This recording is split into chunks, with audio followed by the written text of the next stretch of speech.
Hey guys, welcome back to my back porch. I'm going to tell you this is a take 2 on this video. And yes, I'm wearing my Alabama colors even though they just got beat by Michigan. Not a great game, not even a great second half if you watched it. So if you're a Michigan fan, congratulations. If you're an Alabama fan like me, it goes that way sometimes. But anyway, I want to take just a minute to share with you my almost finished cigar. Arturo Fuente Hemingway Classic Series. I'm a huge fan of the Hemingway. Huge fan of anything Arturo Fuente, guys. To me, they are almost the standard for consistency. Everything they have is good. There's some people out here celebrating New Year's Eve a little bit early in the background, if you can hear it. You gotta be kidding me. Seriously, it's not even 7 o'clock yet, and these guys are out here firing off stuff. Just sent my dog into a frenzy. He was out here, lost his mind. I had to stop the video, take him inside. Got crazy out here. But anyway, I just wanted to say Happy New Year's. It's the last day of 2024. 2025 is in the morning. I will be starting a whole new year just like you, only next year, 2025, I'm going to turn 50. Don't know how I feel about that. I'm just going to be honest with you. I'm not thrilled. But anyway, it's going to happen whether I want it to or not. I think I carry it pretty well. I don't know. But anyway, I'm sporting my Salty Turtle Beer Company hat. I love them. They're here in town. They're original brewery. They have another site in Raleigh, North Carolina. Great guys, veteran owned. Support the community. They do a lot of good work and make a pretty good beer too. So anyway, hey, shout out to those guys. If you're ever in town in Surf City, North Carolina, hit them up. Have a drink. It's a cool place to be, guys. It really is. But I'm also sipping on this. I want to say a few words about this. All right. New Riff single barrel proof. I like barrel proof whiskeys. Someone asked me the other day, what's the difference between barrel proof and cask strength, James? And I said, well, one starts with a B and one starts with a C. It's the same thing, right? It's just strength that comes out of the barrel. But anyway, this is comes in here at 118.3 proof. That's blurry, I'm sorry. All right. I was sitting over with my neighbor smoking cigars, and we were doing a whiskey tasting. I had some Weller Reserve. I've never had that. Super crazy good. Had some of mine that we broke out here.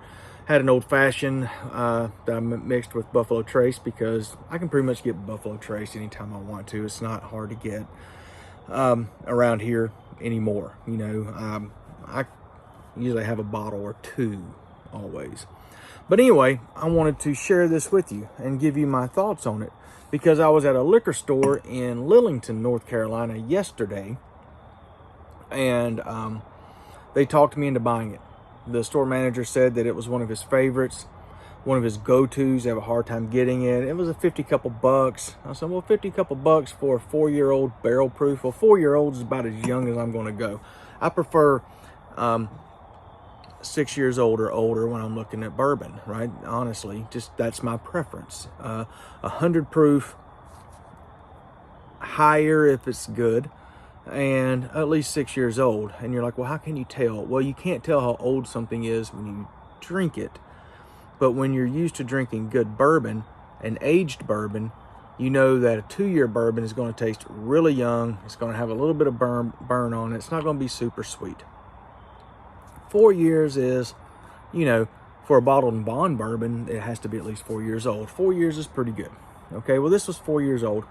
And also, I paid $96, tax and all, in Western North Carolina Saturday for a bottle of Old Forester single barrel proof. I walked into the liquor store. It was just sitting there on the shelf. I've never seen one. It was just there. So I said, okay, let's go ahead and let's get it. So I did. And I haven't opened it yet. It's the most expensive bottle I've ever paid for. But anyway, my thoughts on this. Now, this is not my first sip. Yes, I know This is not a whiskey snifter. Okay, that's okay. It's all right. I don't have any brandy to put in this. These are the ones I have. You probably can't see, you know, it does. It sticks to the glass. It's pretty sticky.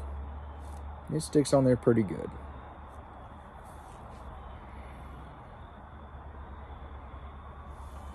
Not my first sip today. Not even my first sip this hour. So I'm not getting that sharp alcohol burn.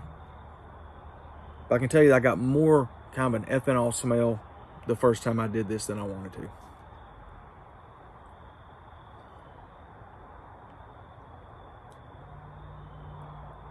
burns. It's not very sweet.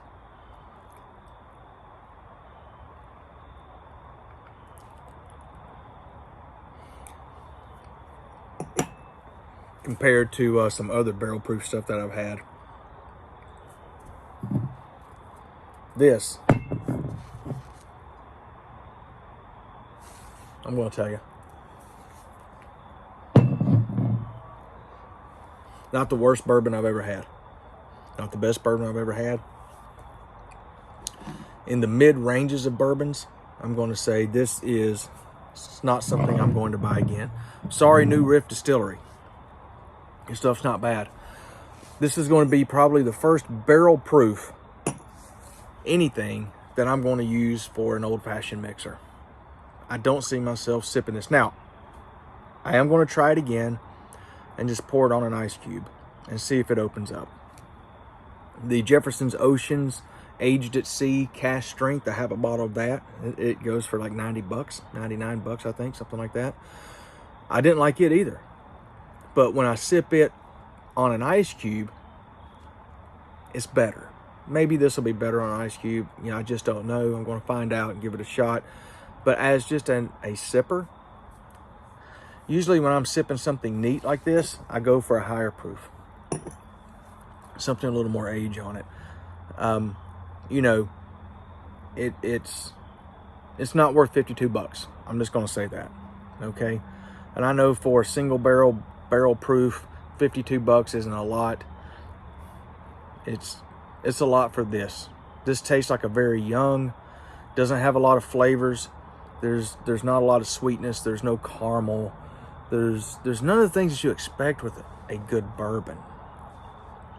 So that's my review of the new Riff single barrel proof. Guys, listen, I am sorry I spent 52 bucks on that, because in all honesty, I was up in the air between buying this and a Whistle Pig 6-year rye. I've had the Whistle Pig 6-year rye, and I know I like it. I didn't like this. So anyways, I hope that y'all have a wonderful New Year's. Hope that you're drinking something good and smooth, and I hope that you're enjoying a cigar that is going to absolutely cap off your year right, just like I did mine. So here's to 24 going out, 25 coming in. Happy New Year's, guys, and I look forward to seeing you in the future. All right, y'all be cool.